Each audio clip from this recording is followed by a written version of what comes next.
I've always been fascinated by the stories etched on people's faces. You know, there's something magical about looking into someone's eyes and seeing their whole life reflected back at you.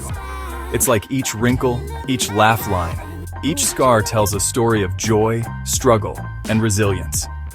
As I traveled from the streets of New York to the landscapes of Africa, I realized something profound. Despite our differences, there's a universal language in our expressions. The way a mother in Nairobi cradles her child mirrors the tenderness I saw in a father's eyes in Manhattan. Our faces are windows to our shared humanity.